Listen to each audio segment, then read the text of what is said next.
But fame has sharp teeth, and Anna Nicole Smith learned that too late. By the late 1990s, her face was everywhere. The billboards, the magazines, the talk shows. People laughed at her eccentric interviews, envied her life with a billionaire husband, and dissected her every scandal. Yet behind the diamonds, the designer gowns, and the breathy voice, she was collapsing. Pills became routine, lawsuits multiplied, pressure tightened, and then in a twist that felt crueler than fiction, her 19-year-old son died suddenly in the hospital room where she had just given birth. 5 months later, Anna Nicole followed him. Her death shocked the world, but the real mystery came after. Conflicting testimonies, medication records that didn't add up, a circle of people who all blamed one another. A woman whose life had been displayed in front of millions became, in her final moments, the center of a story no one could fully explain. The world thought it knew Anna Nicole Smith. It didn't.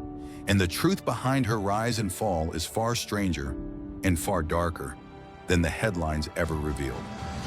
Vicki Lynn Hogan was born on November 28, 1967, in the small Texas town of Mexia, a place of chain-link fences, dusty roads, and lives that rarely made it past the county line.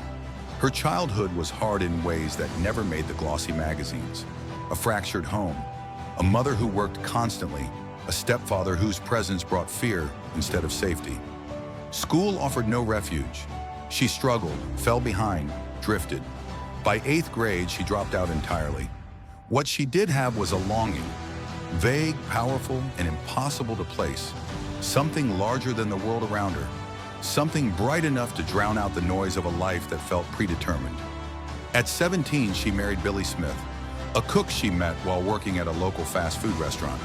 Their son Daniel was born when she was barely 18. The marriage dissolved almost instantly. She fled to Houston, working as a waitress, then at Walmart, then scrubbing floors at a strip mall restaurant. Every paycheck went into raising her son. Every night ended with the same ache, a future that seemed to shrink rather than expand. In 1991, everything changed. While working as a dancer at a Houston strip club, she was spotted by a photographer who saw something unusual in her. Not just beauty, but presence. A face that could hold a camera still. A vulnerability that felt cinematic. He encouraged her to send photos to Playboy. She resisted at first, unsure whether a girl from Mexia belonged in a world of polished glamour. But desperation pushed her forward. Her test shots reached Hugh Hefner's desk. The reaction was immediate. The magazine flew her to Los Angeles. Her blonde transformation began. Her name changed. Her life shifted in a way no one from her hometown could have imagined. For the first time, she felt seen, truly seen, by a world that had never noticed her before.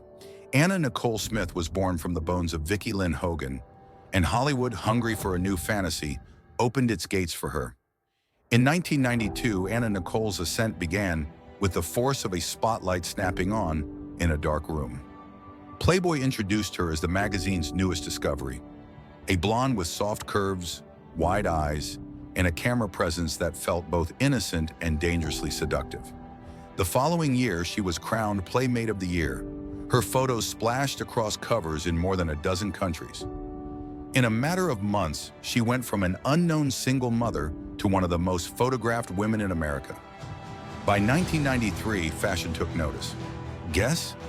Jeans brought her into their iconic black and white ad campaigns, placing her squarely in the lineage of supermodel legends. The billboards were impossible to ignore. Massive portraits rising over Sunset Boulevard with her half-lidded gaze and impossibly platinum hair. She became the embodiment of a modern Marilyn Monroe, a role she embraced fully, even as it began to tighten around her like a script she didn't write. But success came tangled with complications. The fame she always imagined arrived faster than she knew how to control. Her team shifted constantly. Agents and lawyers circled her. New friends appeared with promises that dissolved as quickly as they came. The world loved her, but it also consumed her. And Anna, who had never been trained for fame, let alone for the machinery behind it, struggled to anchor herself. Then, in 1994, her life detonated into global headlines. She married J. Howard Marshall, the 89-year-old Texas oil tycoon who adored her with a devotion bordering on worship. The marriage was sensational. Tabloids exploded. Talk shows fixated on her motives. Endless speculation turned the union into a spectacle. Was it love? Was it strategy? Was it survival? Whatever the truth, the scrutiny became relentless. When Marshall died just over a year later, Anna was thrust into a decade-long legal battle over his estate, a battle fought in courts, on news channels, and across countless front pages. The courtroom scenes, the testimonies, the public humiliation all chipped away at her carefully built glamour. Each victory came with a cost. Each loss pulled her deeper into the exhaustion that fame had disguised. By the early 2000s, the pressure looked permanent. She launched the Anna Nicole Show, a chaotic, addictive reality series that turned her personal struggles into entertainment. Audiences laughed, then gossiped, then whispered that something seemed off. Beneath the neon humor and staged absurdity, she was medicating heavily. Her weight fluctuated, her voice slowed, her expressions sometimes slipped into vacant pauses the cameras couldn't hide. Yet the signs were undeniable. The rise that had lifted her from a small Texas town was reaching its peak, and just beyond it, the fall was already waiting. Brutal, sudden, and irreversible, when the spotlight became a cage. But fame doesn't save anyone, and attention cannot hold a broken life together. By 2004, Anna Nicole's world was no longer glittering, it was trembling. The reality show that once seemed like a comeback now revealed the cracks she had tried to hide for years. Her speech grew slow, her reactions delayed, her laughter edged with something hollow. The cameras captured a woman drifting in and out of lucidity, medicated to the point where friends whispered about the bottles scattered across her hotel rooms. The legal battles over J. Howard Marshall's fortune dragged on relentlessly. Every hearing resurrected accusations of manipulation, greed, and deception. Each televised moment became another blow to her public image. Reporters no longer described her as a bombshell. They described her as unstable, unpredictable, tragic. She was losing the battle for dignity in front of millions. Then came the event that shattered the last piece of her stability. In September 2006, Anna Nicole gave birth to a daughter, Danielyn, in a hospital in the Bahamas. Just 3 days later, her son Daniel, the boy she had raised alone, the one constant presence in her life, sat in a chair beside her hospital bed and collapsed. Toxicology reports would show a lethal mix of medications. Some believed it was an accident, others whispered darker theories. Anna watched him die within moments. The screams that followed echoed through the ward. After that day, she was never the same. Her grief was bottomless. She clung to her newborn daughter while drowning in a haze of sedatives, antidepressants, and painkillers prescribed in staggering combinations. She moved through hotel corridors like a ghost wrapped in sunglasses and oversized clothing. Those around her, lawyers, partners, companions, offered explanations that contradicted one another. Some claimed they were protecting her, others seemed to be protecting themselves. By early 2007, her behavior had spiraled into freefall. She refused hospital care. She trusted no one fully and leaned too heavily on people who were willing to let her vanish behind closed doors. Every photograph from those final weeks shows the same haunting picture, a woman slipping away in plain sight. On February 8, 2007, inside room 607 of the Seminole Hard Rock Hotel and Casino, Anna Nicole Smith was found unresponsive. Emergency teams tried to revive her. They couldn't. The autopsy would later call it an accidental overdose. But the questions remained. Who supplied the drugs? Who controlled her medical decisions? Who ignored the warning signs? And why did every answer seem to point in a different direction? The cameras stopped. The laughter died.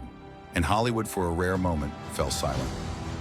The days following Anna Nicole Smith's death unfolded like an unfinished script. Chaotic, contested, and clouded by contradictions. Authorities sealed off room 607. Reporters crowded the entrance of the Hard Rock Hotel. Every outlet ran the same headline, but none could agree on the story behind it. Because the moment Anna died, the people around her began rewriting events in real time. Conflicting testimonies emerged within hours. Her partner and attorney, Howard K. Stern, described her final days as peaceful, Others claimed she was slipping in and out of consciousness, barely able to stand.